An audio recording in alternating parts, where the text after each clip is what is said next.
2. So, well, it's not numbered, but that's what point we're on. Here, Hillary, I think I miscounted and that one's yours. Thank you, ma'am. What was point number 1? Well, it was about the koi brush having screws on backwards. Okay. And you can, how to fill your water. Okay. And that kind of thing. And you like the large Pentel? Large Pentel is my favorite, and I'll show you why. Because I don't feel I need another brush when I have this one. So I'm gonna leave this front cover to be. I'm gonna come back to that later. I'll do less, you know.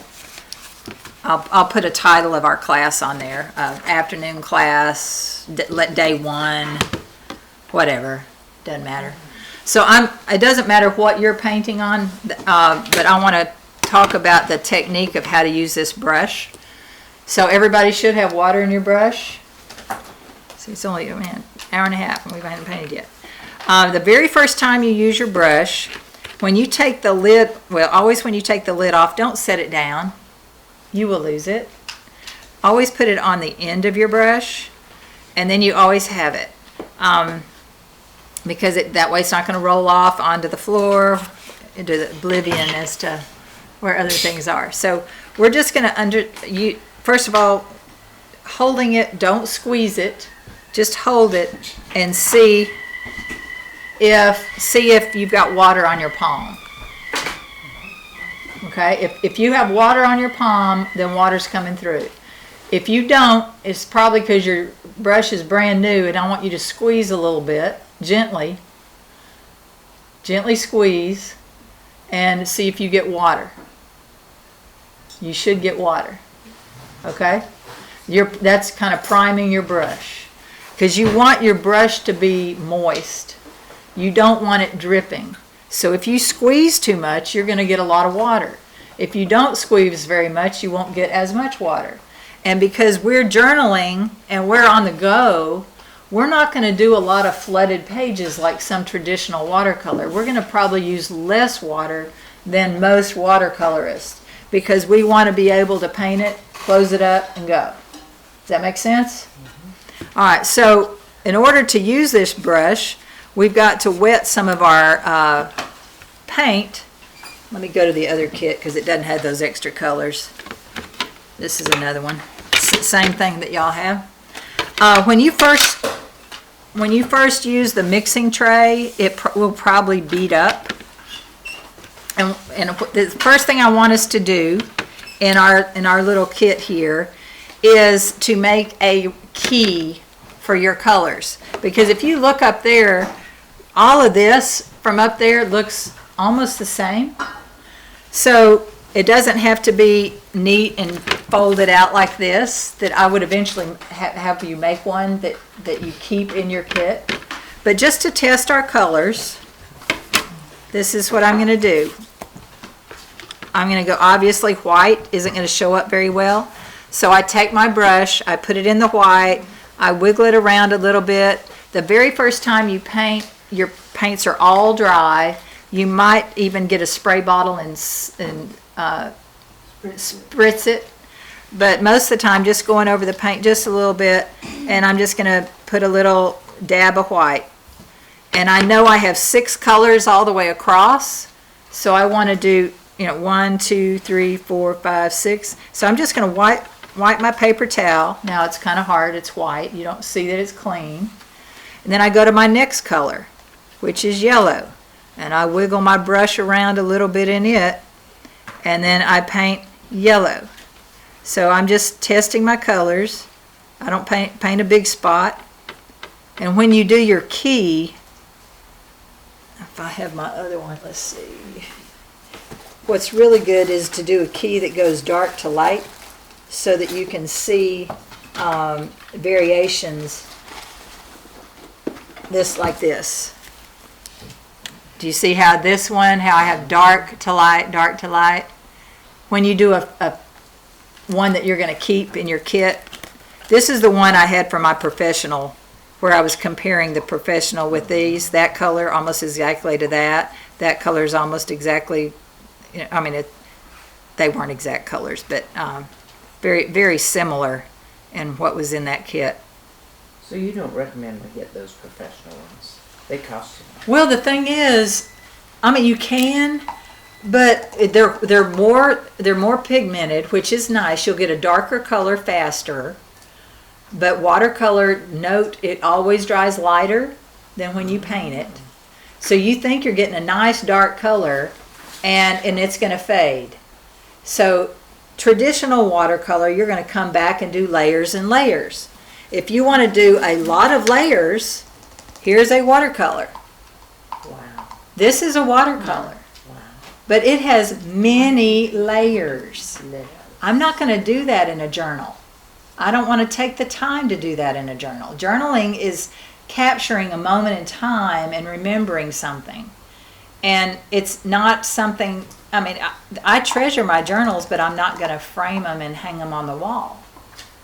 So that's not the kind of painting that this class is going to do.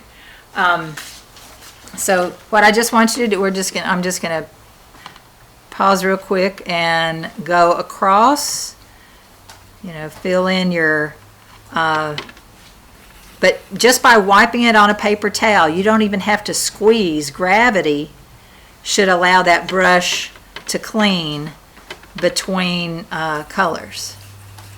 So when I saw that artist change colors and not even have a bowl of water or a cup of water to clean, I thought, oh my word, that is so cool. She used to paint while she was on a subway when she lived in New York. She had to, yeah, she had a big commute, and so that's how she filled her time. And I thought, what fun is that? So knowing what colors your palette has. Now, if you have a different palette, you still need to make a key for it. Just like I made a key for those metallic colors. Because when you're in a darkened room and you don't have great light, if you have a key and you can refer to that, then it's going to be a lot easier for you to pick the right color. Does that make sense? Mm-hmm. Okay.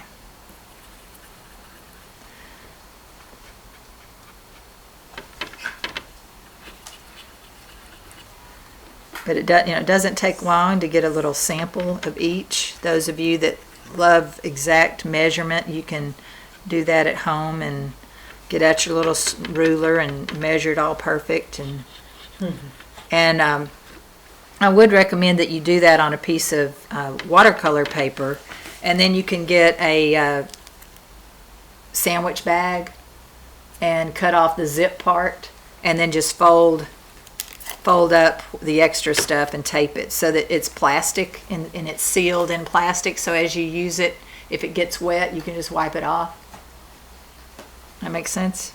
I also had it taped to where it would hinge out from my watercolor kit at one point. Right, I heard put it in a Ziploc bag, but how did you get it to do that little fold thing?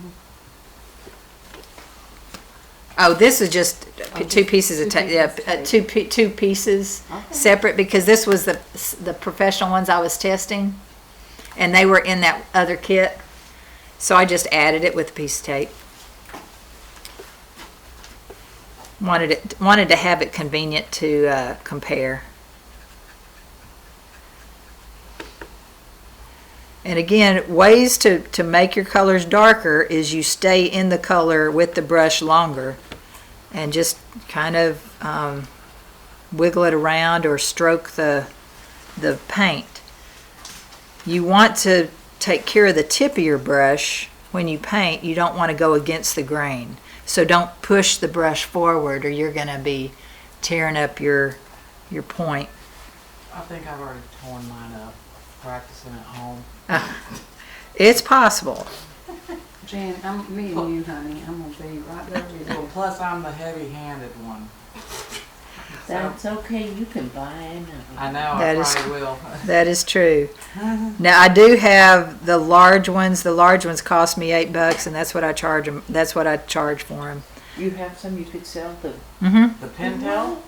The Pentel. Oh, Uh-huh. Pentel. okay. I'd Yeah. love to buy one. Yeah, I'll go get them. Good. I have the one that came with the kit. Yeah, it's good to know the difference. And the one that's in the kit is fine, but I don't know, if you can have something that gives you a better point, and I'll just go get them now. Get out my $8.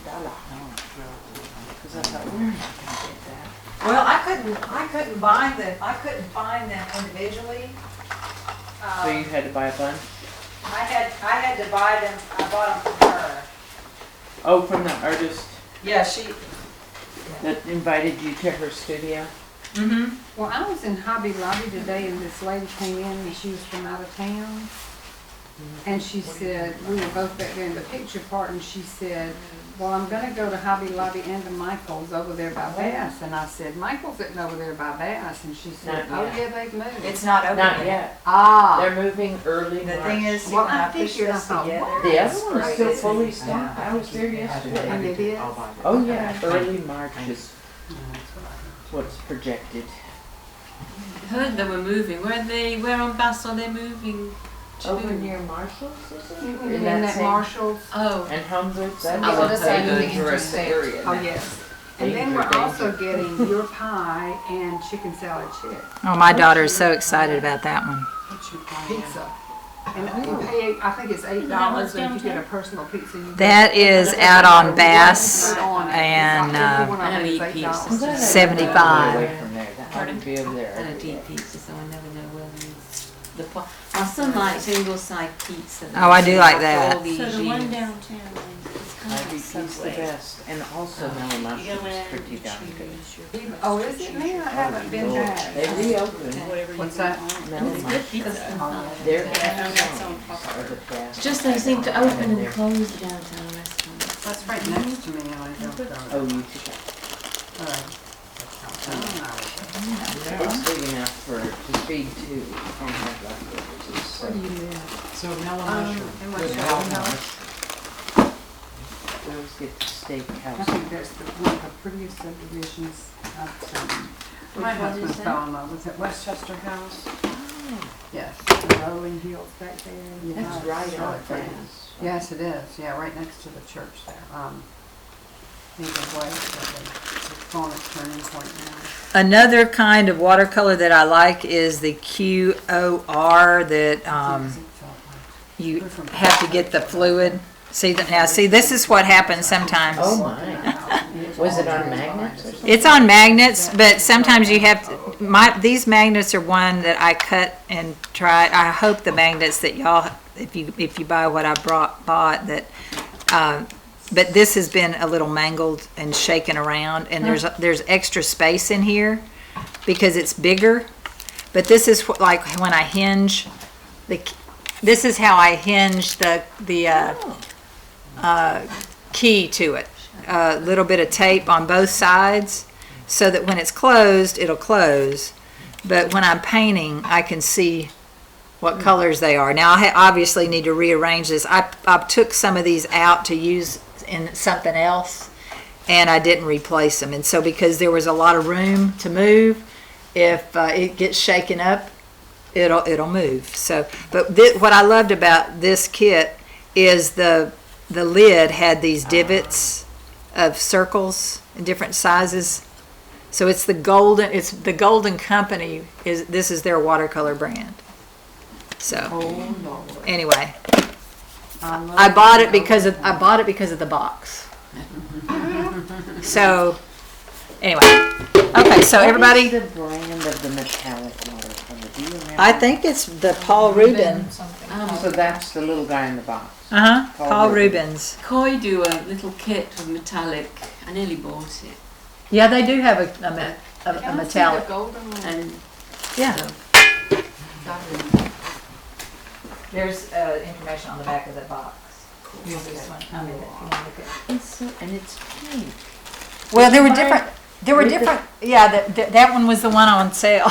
Did it come with the paint in it? Yeah, yeah. It came with the paint in it. It came with its own little mixing palette, And was it Ruben, is that who it is? That's Paul the metallic Rubin. one? That's the metallic one.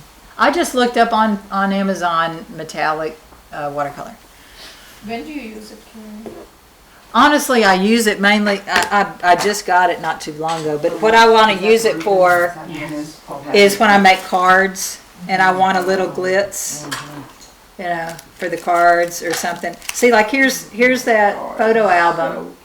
It's when you fill the photo album, you can just have, you know, all different sorts of things in it. And then if you want to use it for a card, you just get those sticky points and put 4 points on the back, make a card out of it. And, you know, then you can send it to somebody. People Can I tell you, love, see that close up? Where you put the sticky points on it? oh, I don't have them Okay, out. Okay, Yeah, we'll do that another day. okay. But that's also what's nice about doing some loose things. When you have it loose in a book and you pull it out and then make a card out of it. Carrie, did So. it come with it or you made it? That came with it, but I painted it. They just had the words. They had the words there, but what I had to do is I had to rearrange the paint because the paint wasn't the same order as that. It was opposite on one side and that bothered me. Yeah, that was. And this QOR kit, did it have the paints in it? No, It's just no, you- it came with the liquid, it came with the tubes. I got you. They also sell a hand set. Do they now? Okay. I think I have it, but I've never used it. Yeah, okay, so they, Sure. yeah. But does it have the cool top? Okay, cool, yeah. But see, I They put do duct have tape on I it. gave it to Trisha. because Okay. I What have the brand is opposite. that? QOR. Oh, that is that she's the talking same about. one? Can you open it up? What's This it? one, no, I gave it to Trisha because Oh. Trisha needed it. She's taking class, but But it has this. tubes I in it. gave her the Right. pan set. But see, this is No, where I use gave the her the duct pan tape set. to create the hinge opening. Oh, okay. Because I don't want a loose lid. Right. It looks, So, so Hillary, small. the other one with the pans looks like this. But I gave it to her. So, anyway, okay. So let's paint. All right, gravity. I'm gonna look back here.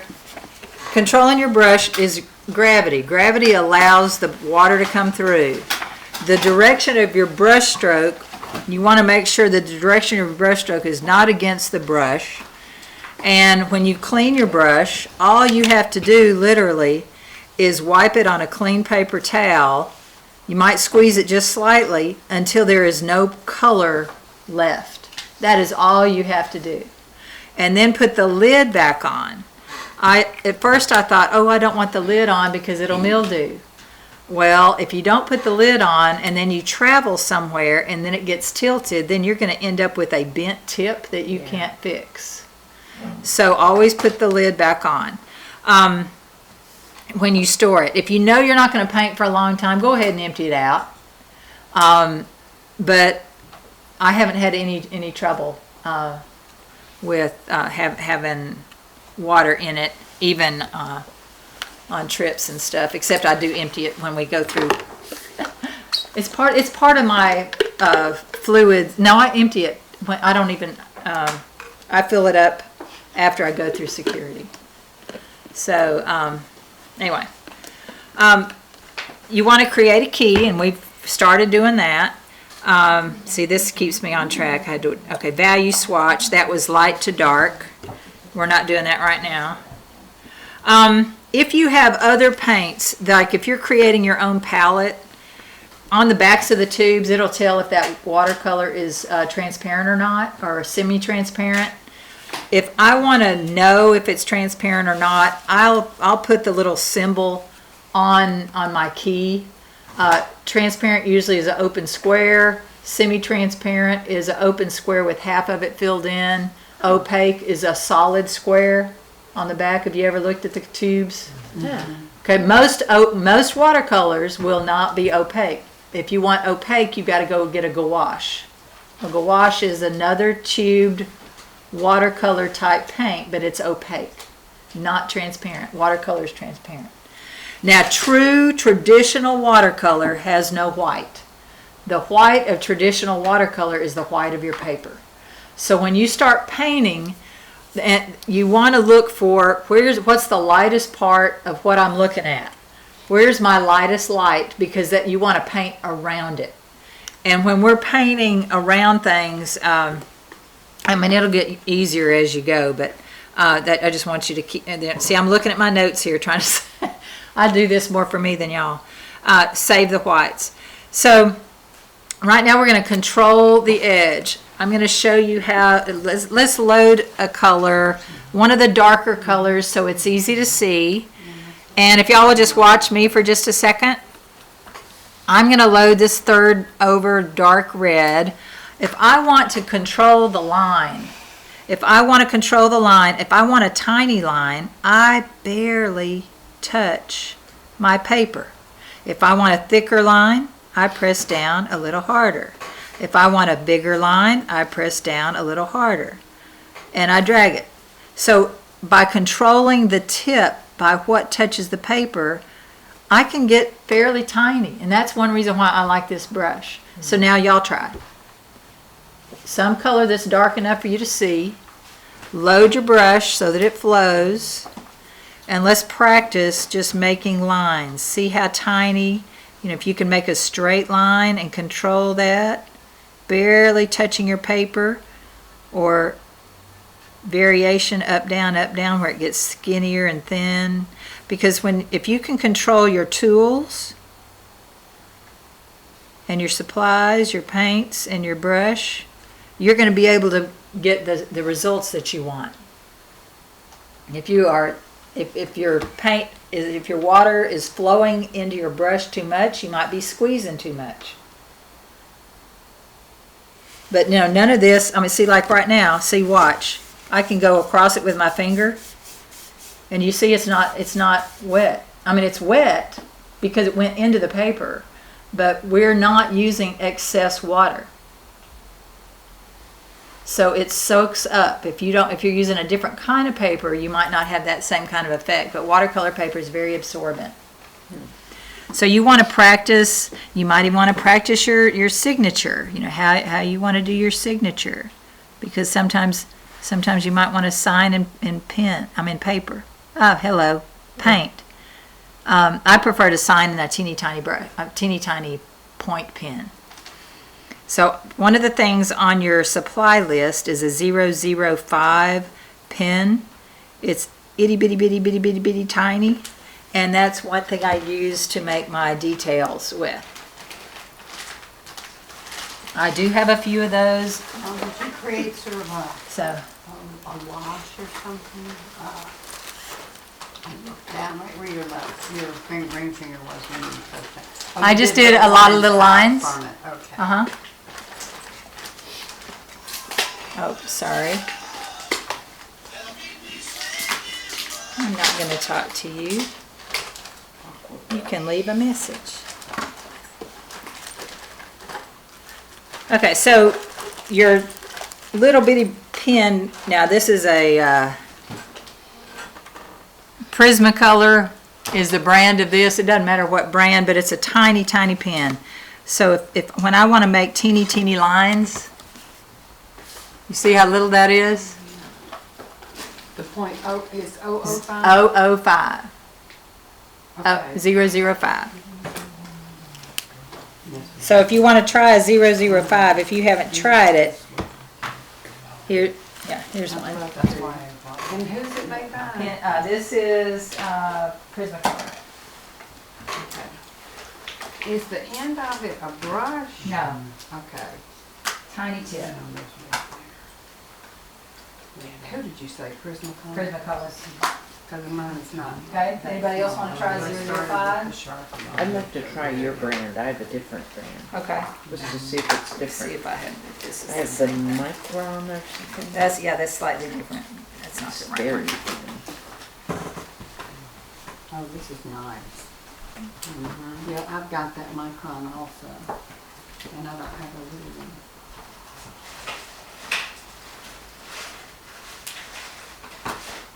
Here, there's the pen when you want it.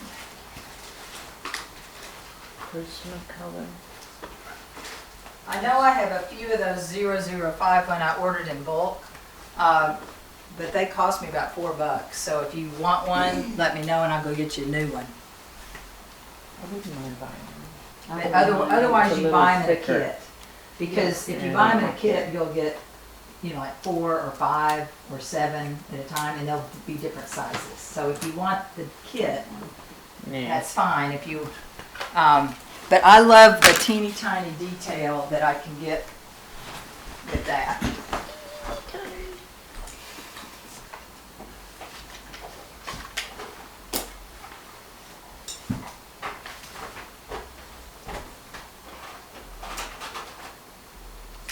Only 2, Kathy and Hillary, is that right? $4. All right. Yeah, or just make it, This is Write like it an down. art supply store here. Will you look this in the light and see, you see how, it would look like it was, like there's, is it supposed to have those little ones sticking out from it or spoon?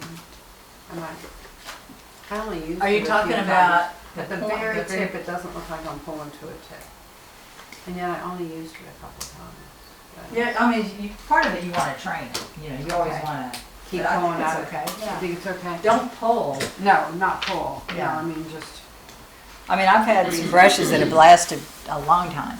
yeah, I thought it was doing. And this Sure. Sharpie, and do you know what point it is?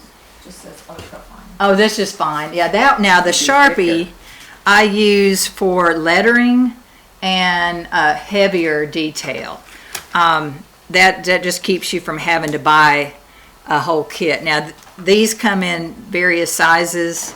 Like the other one I have went from a different kit is 03. Sometimes I want a little heavier line than that. That's a 03. That's a 03. This is the 05 or 005. And so a 05 would be heavier than the 03. So you want a variety of pens so that you can get a different looks. Okay, on there. But I don't have the Number. kits. I bet you. Okay. All right. So now, y'all practiced controlling your lines. Welcome. Yes. Y'all practice that? Okay, now what we want to do is we want to practice creating a line that blends out. What we did here are hard edges. They don't bleed out. That's a hard edge. So now I'm going to take a dark color so you can see it. Do I need to zoom in this? Okay. Can you see it okay? All right. What I want to do is I want one side, that's the side that my tip is on is going to be a hard edge, and then I'm going to add water. I'm laying it down, and I'm going to take some, I'm wiping some of that out, and I'm adding water You're squeezing your brush? slightly. But did you see how I wiped some of it off? I wiped some of it off, I came back, and I added water. I want to be able to control the blur. I start on a hard line and I want to make it soft. So by adding water, watercolors are going to go where it's wet. So again, I start on a line, and I'm going to load my brush a little bit more. And notice I'm working away from that line. I'm coming, if you're right-handed, you'll be going toward the right. If you're left-handed, you'll be going toward the left. Wipe some of the paint off your brush and then come back with water and practice creating a graduated control. What do you call that? That's I call just I don't know. A value. You're controlling the value. You're also controlling the edge. It's going from hard edge to soft. So anytime something blurs, it's a soft edge.